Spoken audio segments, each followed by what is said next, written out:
Hello and welcome to the National Library of Australia. I'm Catherine Favell, Director of Reader Services, and I'm delighted to see you all here for today's presentation. We're coming to you from Ngunnawal and Ngambri country, and I would like to acknowledge Australia's First Nations peoples as the traditional owners and custodians of this land. I give my respect to elders past and present, and through them to all Australian Aboriginal and Torres Strait Islanders.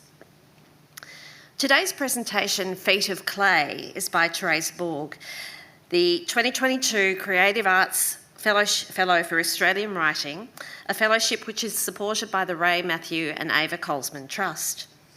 This creative fellowship is a little bit special, I think, because it assists writers to spend 4 weeks at the National Library researching and developing a new artistic work, artwork, play, novel, poetry collection that's inspired or informed by the National Library's collections. You might well be familiar with some of Theresa's work, if not with her name. Theresa's a graduate of the Victorian College of Arts, and her directing credits include Sweeney Todd with Anthony Warlow and Gina Riley, The Light in the Piazza, Disney Under the Stars, and most recently she was resident director for An American in Paris. You may have also seen her on stage, playing principal roles for Cameron Mackintosh, the Really Useful Company, Opera Australia and the Victorian Opera. During her fellowship, Theresa has been researching the Australian Racial Hygiene Congress of 1929. Who knew there was even such a thing happening? And she's been particularly looking at the lives of the women who organised it. Her discoveries will inform a play, HYGEIA, a character-driven investigation of the intersections between white feminism and eugenics between the world wars. Please join me in welcoming Theresa Borg.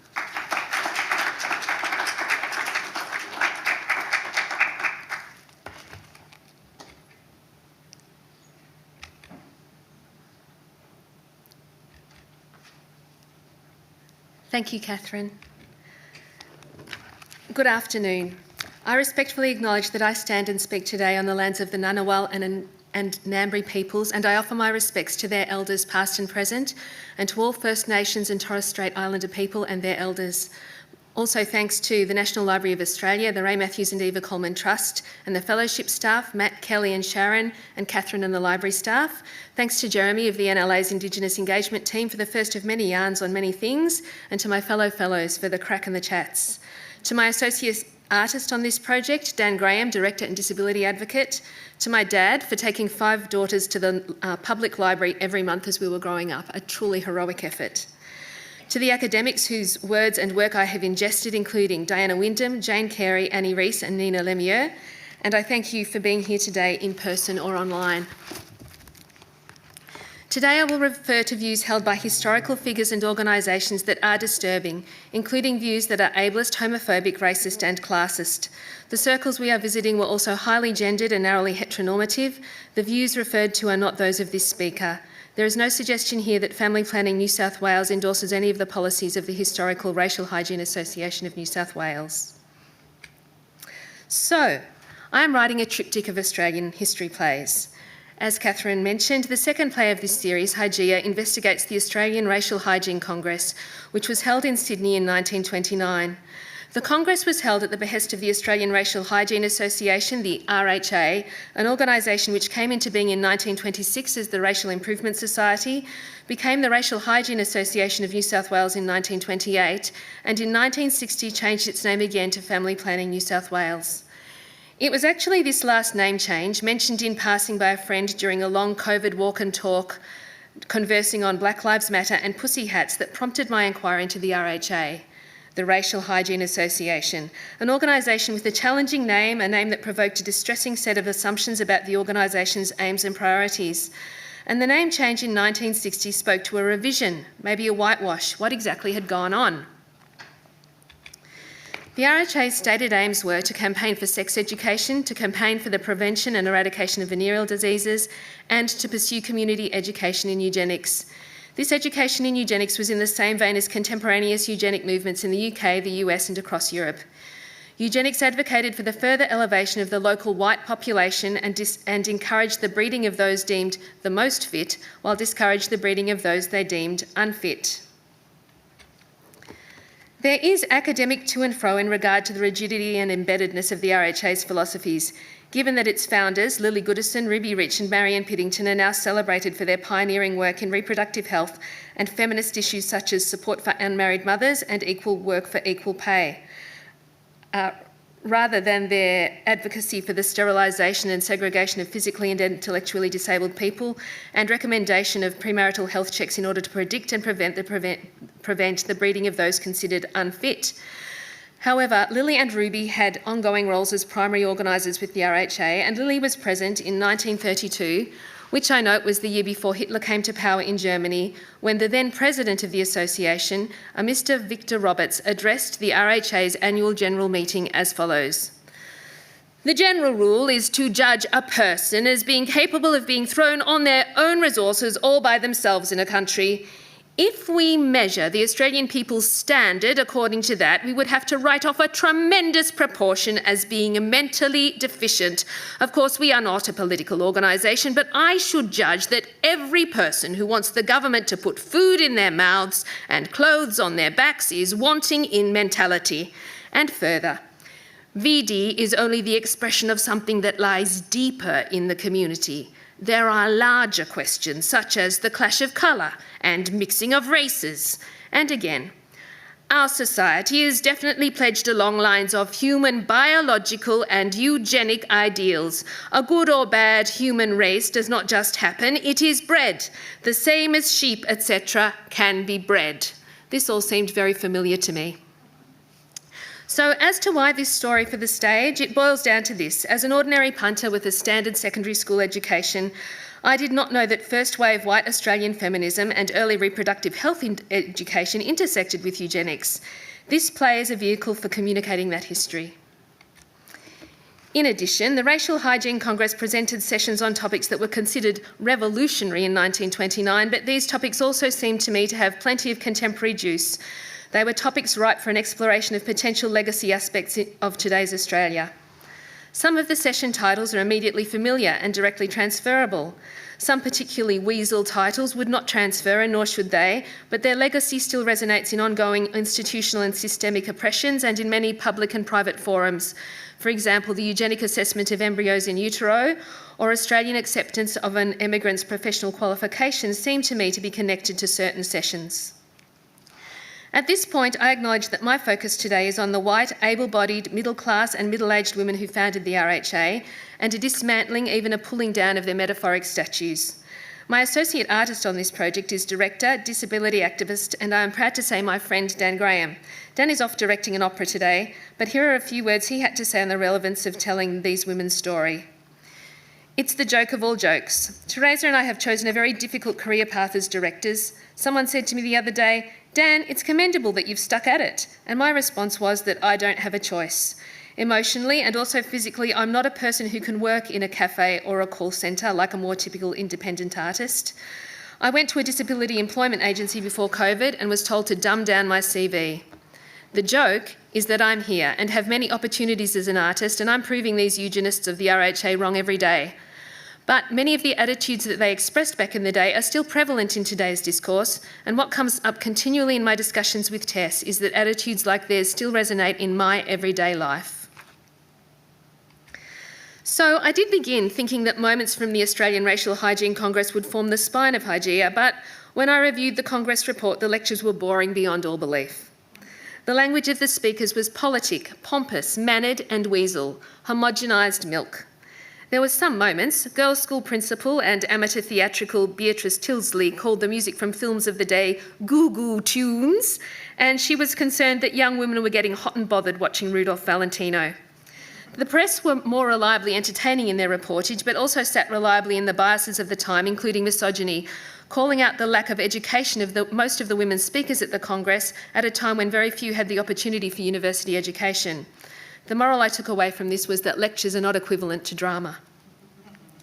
My current and extremely bumptious ambition for my play is that it might sit in conversation with Carol Churchill's Top Girls, which famously opens at a dinner party attended by a group of historical figures. In my play so far, a character called Teal welcomes to the table female guests from 1920s Australia. including Lillie Goodison and Ruby Rich of the RHA, and also outliers like Jean Devaney, communist, advocate of free love and eugenist, and Mary Scales, a washerwoman from Glebe who became one of Sydney's richest clairvoyants. Their conversations will travel through the topics discussed at the RHA from their personal points of view. The work will be cast playfully across multiple diversities and offer this group of actors an opportunity to chat back at history. At NLA, among much other fun, I went on a treasure hunt for the voices of Ruby Rich and Lillie Goodison. The first play in my series, a fantasia on the adventures of Egon Kish, taught me that source material is the pot of gold. Truth truly is stranger than fiction. Academic Diana Wyndham describes Lillie Goodison as the stalwart unknown player of the Racial Hygiene Association and as indistinguishable from her work as organising secretary. It's true. Lillie's language is recorded in the minutes of the RHA as a politic language of deference, handmaiden language that many of us might be familiar with. Pleased to say we still enjoy, regretfully announce, very pleased to welcome, we trust, has helped us in many difficulties, unfortunately, unavoidable, found it impossible to carry on, manifold duties, public and private, we probably, we hope, and make good in the work. Any trace of Lillie's personal life during her long years working with the RHA is missing from the record. Goodison, as her friends in the association called her, is said to have inspired long loyalty and was warm and motherly. But this invisibility cloak puzzled me. Lillie had history organising for the Australian Federation of Women Voters and the People's Liberal Party. She had a regular Friday spot on Sydney's Theosophist radio station. She was an organising force behind the Congress, so she must have been persuasive and charming enough to get high-profile speakers on board, though she herself did not speak at the Congress except in summary at the finish line. Lillie's dramaturgy suggested to me a strong, sociable and even willful personality. The said Victor Roberts compliments her as being on the warpath. It now does seem to me, as Diana Wyndham quotes one of Lillie's friends saying, that Lillie was a woman who knew when to be quiet. Here you can see the wiki-available timeline of Lillie's life. Lillie Price was a physician's daughter, born in Wales and married twice, first to Dr. Lawford Evans at 19 years old, and the next time at 43 years of age to 53-year-old Albert Goodison, a wool broker. Albert is now widely presumed to have died of syphilis, this presumably prompting trained nurse Lillie's later commitment to the cause of eradicating venereal disease. From a felt point of view, a couple of things stood out to me. Firstly, the amount of travel in Lillie's life: Wales, Auckland, Melbourne, Western Australia, Melbourne, Sydney. And secondly, from the age of 53, Lillie's official working for the good. I tried writing in Lillie's voice as a traveller, an adventurer, in the vein of Isabella from Top Girls, but really her life looked like a bunch of fresh starts to me, followed up with some sort of reunion with her daughter in 1926 after a separation of 20 years. What was Lillie running from? I suspected that Lillie was not an adventurer like Isabella, but was perhaps more of a Nijo, Churchill's courtesan turned monk. The first half of her life all sin, the second all repentance. I then registered that the headstone marking the grave of Dr. Lawford Evans, Lillie's first husband, made no reference to Lillie or their children. Lawford died in Auckland, while the 1903 electoral roll places Lillie in Melbourne at the time of his death. She was presumably the person who paid for both his headstone and his obituary as seen on the slide. Interestingly, the electoral roll also places Albert Goodison in Melbourne in 1903. Susanna de Vries suggests that Lillie moved to Western Australia after Lawford's death and then met and fell in love with Albert. But, and this is drama, not history, perhaps Lillie met Albert in Melbourne while she was running Murnong, the hospital she founded. Maybe she separated from Lawford and had to wait on Lawford's demise before joining Albert in Western Australia and remarrying. The records also suggest that Lawford was a full 15 years older than Lillie when they travelled to New Zealand, and that Albert was actually 11 years younger than Lillie. She was 44 and he was 33 when they married. So many questions, so much drama. Albert was aged right in the middle of Lillie and her daughter Evelyn. Was Albert Evelyn's suitor first? And did Lillie's lived experience of marriages with larger age difference inform the RHA marital clinic policy of discouraging marriages with more than a couple of years age difference? What had happened? In my second week at the library, after reading a stack of extremely dispiriting and mildly remonstrative official documents out of the Melbourne School of Eugenics, Berry, Tate, Agar, etc., I did what was supposed to be a quick dip into Trove to double-check Albert's date of death and thus his age. A number of obituaries surfaced, but the most interesting was this one. Much sympathy is expressed for Mrs. A.E. Goodison in the death of her husband under particularly sad circumstances. Mr. Goodison left on a health trip to Batavia. Soon after his arrival, his condition was so bad that his wife was cabled for and arrived in Batavia some weeks only before his death. Mr. Goodison was for many years manager for Mr. Charles Herman's Geraldton branch and was well known in that district. Mrs. Goodison took a prominent part in political matters and under her pen name of Sybil was a well-known contributor to the press. And eureka! Here in Trove I found Lillie's own voice. She writes twice weekly from July 1907 for her local Conservative paper, the Geraldton Guardian, and transfers her services to the local Labourite paper in 1911, still writing from a Conservative point of view. She finishes up unannounced in the April of 1912, nearly 5 years and 300 columns on. This strange unannounced stop to the columns might hint at the state of Albert's health 20 or so months before he dies. I now know a surprising amount about syphilis, and I can't help wondering if the last stage of the disease surfaced late in Albert, perhaps a result of an episode prior to his marriage to Lillie, or if the inexorable third stage surfaced more typically in the third year of his infection, leaving Lillie, 11 years older and approaching the climacteric, to speculate on when a presumably adulterous Albert had contracted the disease. There is some dissembling around Albert and Lillie's departure from Geraldton. I suspect that they left on the same ship for Singapore, though the press reports Albert as departing earlier. A travelogue with Albert's byline describing his health trip appears in print, despite Albert never having written for the papers previously. I suspect Lillie, and at this stage we might concede a moment of poor Lillie, was attempting to keep their predicament private. But a rival newspaper proceeds to out Albert as resident in a lunatic asylum in Batavia for the readership's delectation. Lillie stayed on in Batavia, presumably at the Buitzendorf Asylum, a whole 6 months after Albert's death. She lists teaching English in Java on her resume in Future Press, but it is also possible Lillie stayed on to have treatment for syphilis herself. There are future examples of Lillie absenting herself from the RHA. For instance, in 1930, at the age of 70, she claims to have visited Tasmania to nurse her mother, who, according to an obituary in the Melbourne papers, presumably again placed by Lillie, had died in 1897, 30 years earlier. Why did she go? And is it possible that Lillie herself infected Albert with syphilis, having contracted it herself from her first husband? I'd like to say again, drama, not history. While we are here, let's deconstruct Lillie's pen name, Sybil, the ancient prophetess and oracle. To me, the dramaturgy of Lillie's choice of pen name seems to be Lillie identifying herself as a visionary, a harbinger of the future. Additionally, many famous actresses of the day were named Sybil, and in her columns Lillie writes in detail and with plenty of judgy-wudgy about the touring companies and actresses that visit Geraldton.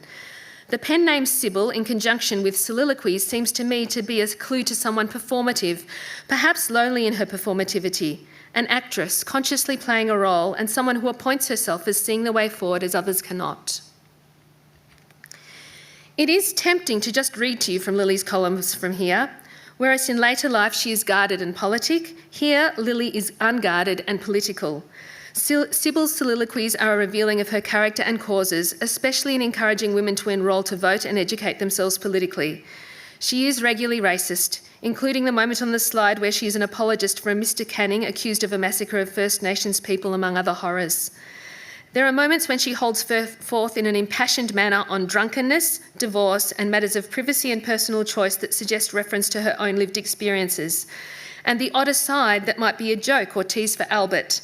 She mockingly refers to the men about town as the lords of creation and longs for the women to have a club of their own as the men do. The format of her column is surprisingly familiar, even Marie Claire. Lillie reports social happenings in Geraldton, the who's who, canary yellow table settings and the shortage of flowers due to drought, a bazaar where the dolls are prettily dressed and the emu eggs draw much attention, the Lieder Tafel concert, the Presbyterian social, the founding of the Mothers' Union. the repeated mechanical failures of the train to Perth, the price of fish and fruit, and Geraldton's fraught relationship with water. Suffrage, suffrage and suffrage. Much disapproval of the British suffragettes, while always keen to stress that suffrage has long been achieved in Western Australia. A comment on an abortion case, the illegal operation, and fashion, fashion, fashion. Bedizenment of the hair with coloured beads, kimono sleeves and the impracticality of veils given the Geraldton dust. She snipes at Melba, but turns affectionate when Melba fundraises for bush nursing. She regularly returns to the subject of women earning their own living and has a soft spot for the troubles of domestic servants, whom more than once she gives the nickname Mary Ann. From this woman's point of view, Lillie often hedges her bets, seeming to simultaneously make it clear to female readers that she is all about furthering feminist causes while camouflaging her intention with socially acceptable broad brushstrokes that seem intended to deflect the eye of the male reader. She regularly puts her dissertations on fashion last, as if to oblige her readership to at least skim through her politicking on their way down the page. Every so often, Lillie's column is held over, with an editor's note that this is due to lack of space. I note that this holding over seems to happen in the wake of Lillie's politic blowing out to take over her column entirely in the weeks prior to said holding over.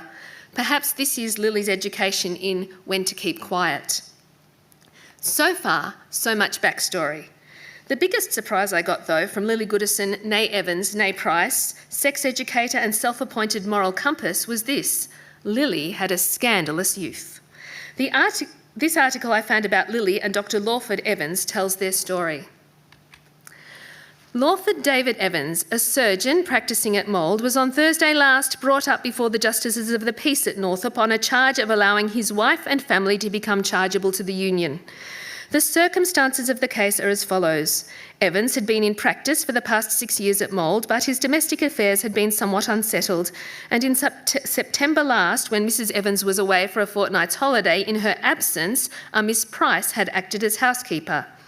On her return, Mrs. Evans suspected that something wrong had been going on, and later in the month a letter was discovered from Miss Price, who had gone to London, addressed to Evans and speaking of a proposed voyage to New Zealand.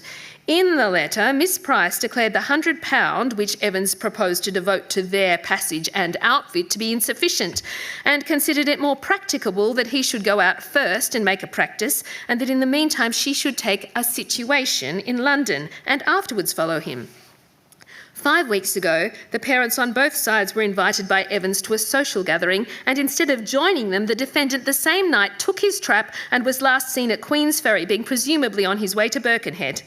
A week later, he was seen in London by Mr. Forrest of Mould, and it transpired that he was making arrangements for a passage to New Zealand, having paid £30 toward the passage money of Mrs. Elizabeth Evans on the ship Padisha, which was to have sailed for Otago last week. A warrant was obtained for his apprehension, and his wife, going up to London on Monday by the midnight train with Inspector Minshall of Mould, the prisoner was brought back in custody on Tuesday. The bench committed him to prison for 1 month's hard labour. Variations on this article from Wales made it into 7 New Zealand papers, perhaps due to the efforts of 30-year-old Mrs. Mary Ann Evans, a butcher's daughter who elsewhere expressed a desire to scratch Miss Price. Well, Lillie and Lawford made it to New Zealand 3 or so years later when the newsprint was wrapping fish and chips. They were never married in law. Their children were illegitimate, and perhaps this is why I've not yet found a record of their children ever marrying. Lawford had been bankrupted in Wales prior to running away with Lillie and was bankrupted again in New Zealand.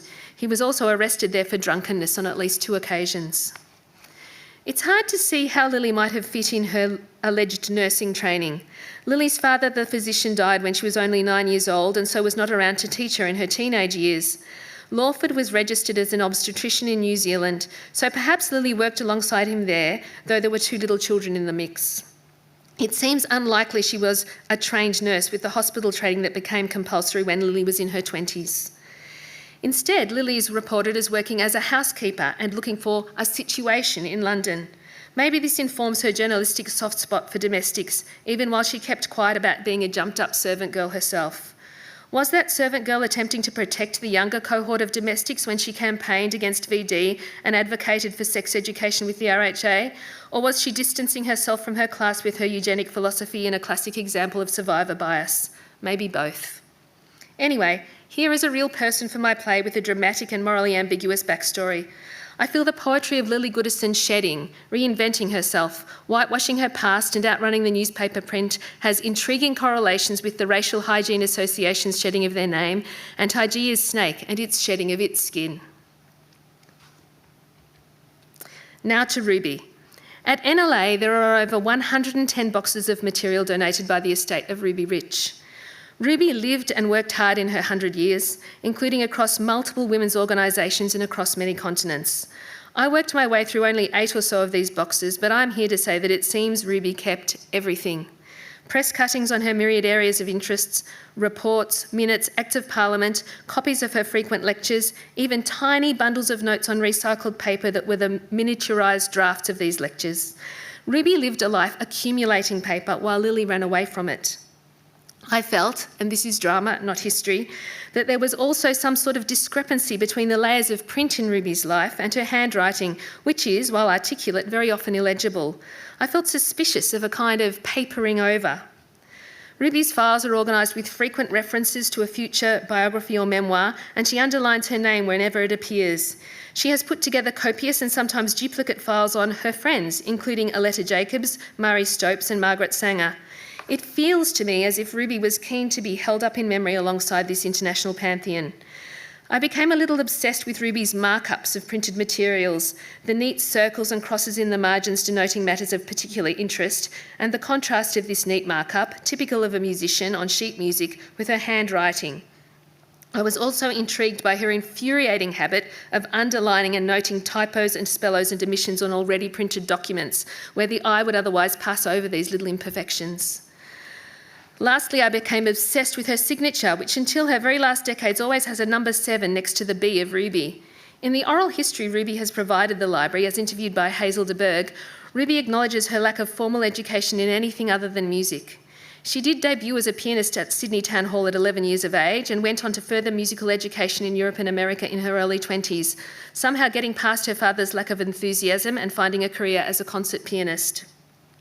Here was a world traveller for my play.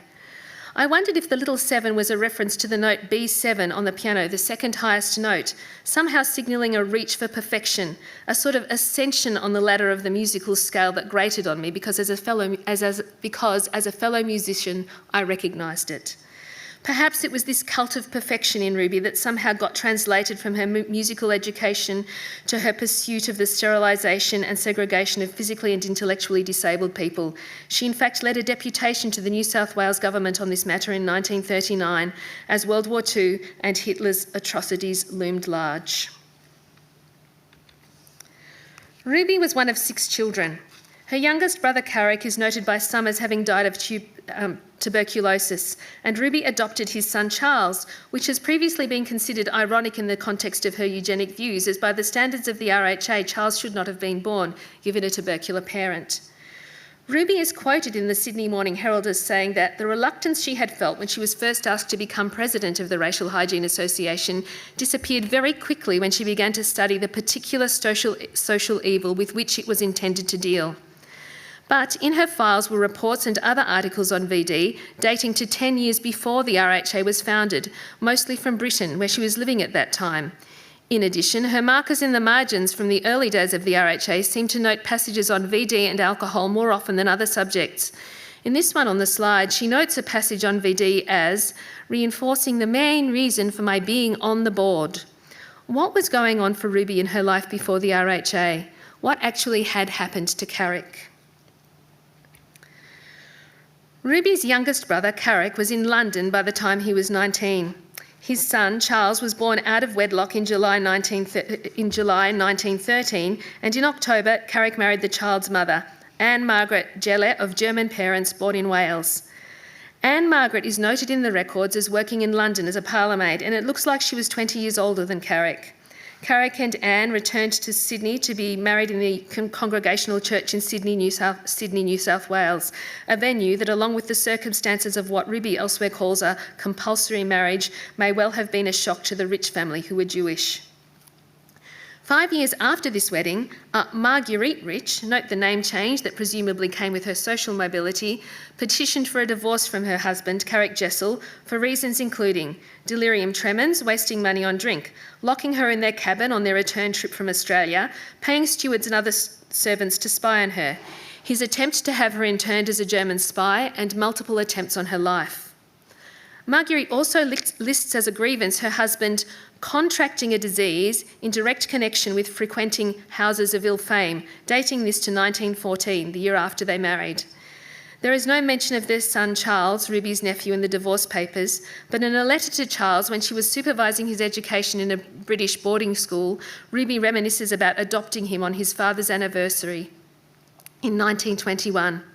Perhaps Charles' mother lost custody of her son in the divorce. Perhaps the Rich family had done their best to secure this compulsory marriage. Their involvement is signalled in the wedding in Australia and Marguerite's report that her husband complained of her swanking on his people's money while he had to be a poor soldier. But their support was conditional on Anne Margaret's cooperation. Anne Margaret disappears from the record after the divorce, and I can't help wondering if she died a lonely death of venereal disease contracted from her young husband while separated by oceans from her son. This story seems to support my feeling that Ruby papered over her own very personal stake in the consequences that venereal disease and inebriation could have inside a family. Perhaps she blamed Anne Margaret, parlour maid, working class and 20 years older than her sibling, for Carrick's demise. And this is one explanation, though of course no excuse for her eugenic vocation. Carrick's death seems to have prompted an entire life's work and activism. Within a couple of paragraphs of her oral history listing her family members, Ruby's only elaboration on any of them is that her brother Carrick, who died early, was an adorable person, despite the protestations of Anne Margaret to the contrary.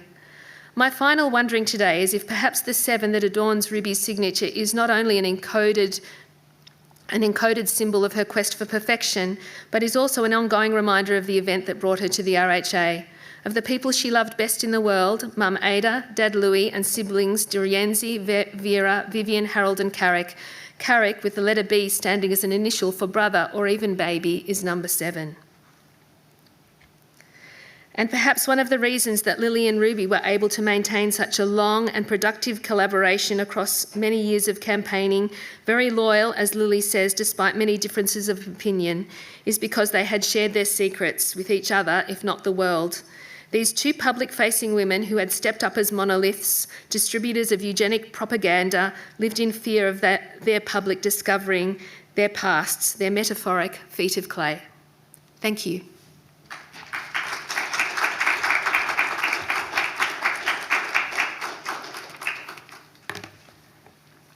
Thank you, Theresa. I loved your phrase, chatting back to history.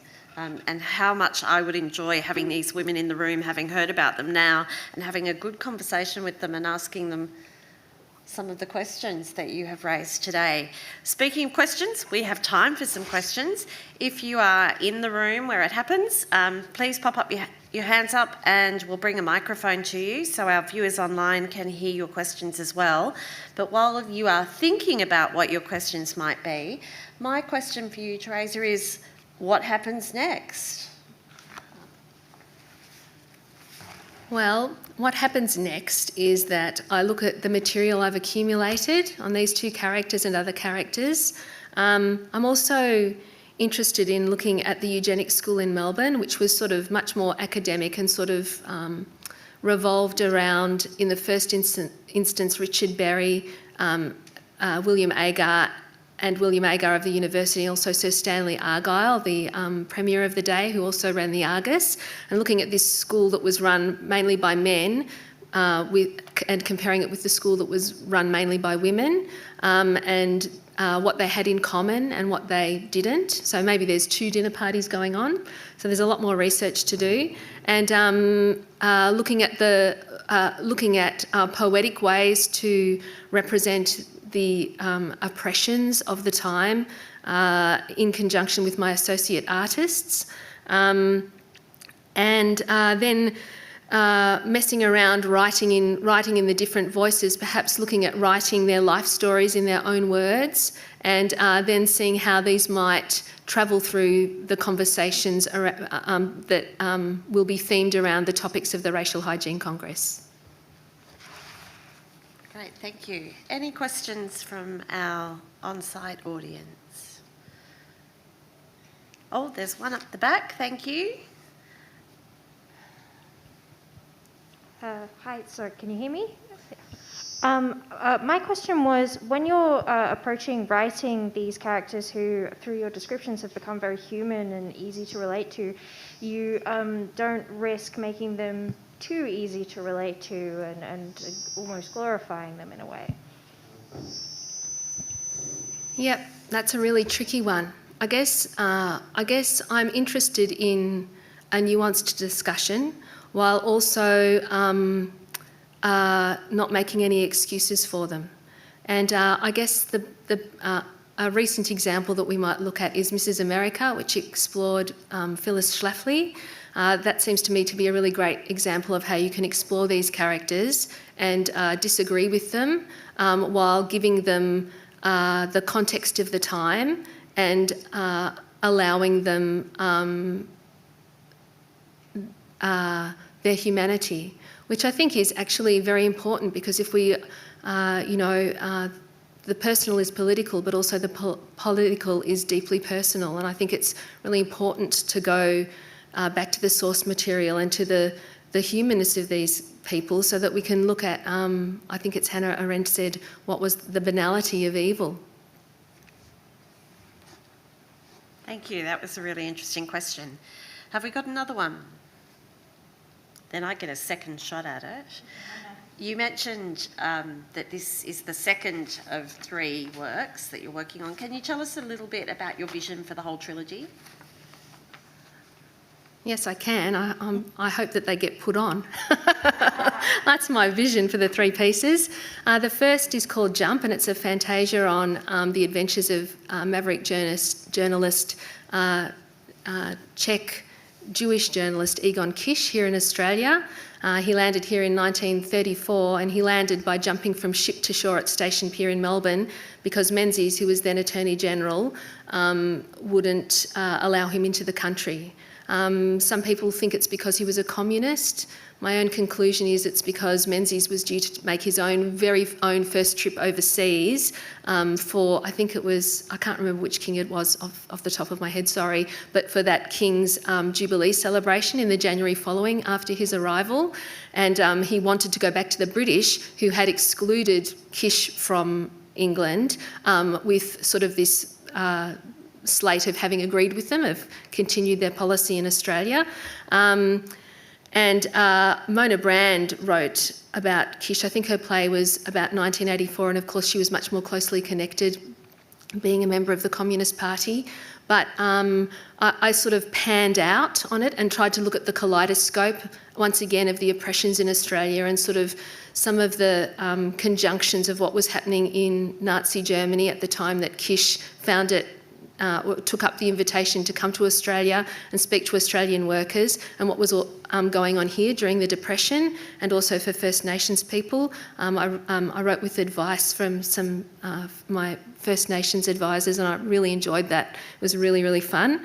And then the third in the series is going to be a musical. So HYGEIA I'm sort of seeing as sort of being perhaps post-dramatic. Some of the things that I've written for it are poetic, and I think that it's such a big subject that it might be, I think that I'll be able to tell more truth by being more symbological.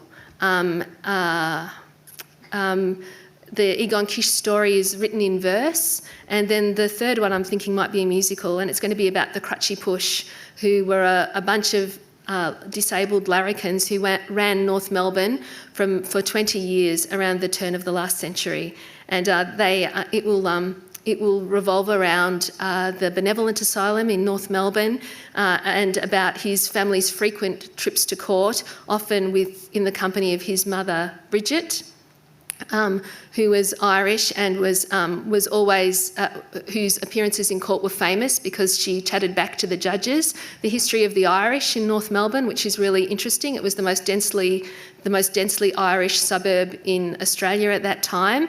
And also I'm really interested in sort of the layering of that landscape because, you know, now it's at that time it was so polluted. You know, all of the sewage from all of the abattoirs, etc., went into the waters around North Melbourne, whereas previously, before the settlers arrived, it was glorious wetlands and there was a sparkling blue saltwater lagoon filled with birds and rushes and wildlife. So I'm really interested in that sort of overlaying of history. And also, you know, North Melbourne was so multicultural at the time as well. There was a big Chinese population there. I'm interested in the push and pull between the Irish and the Chinese in North Melbourne, and I'm very deeply interested in restoring to the canon lots of diversity, because we've always been a diverse country, and those voices are hard to find. I mean, even Lillie, who was white and Welsh, I had to look past the official archive to Trove to find records that tell us about her life, whereas the Melbourne School of Eugenists, they're very easy to track in the archive. I don't know about you, but I think I want to see all of those. And I was hearing a bit of Sweeney Todd in the description of the musical too. Maybe it's the Australia's Sweeney Todd that you're writing. No pressure, no pressure. Any other last questions before we finish up for today? Then it wouldn't be a National Library event without a little plug for what's coming up next. Our next fellowship lecture will be on the 15th of September. That's a Thursday at 12:30 again. It's called Fabric of War, A Hidden History of the Global War Trade, and it will be delivered by National Library Fellow Madeline Shaw. Thank you all for joining us today, but thank you especially to Theresa for sharing your research journey with us, for inspiring us to think about the different ways the National Library's collections can be used to tell stories and to uncover histories. Thank you very much, and we can't wait to see HYGEIA on stage.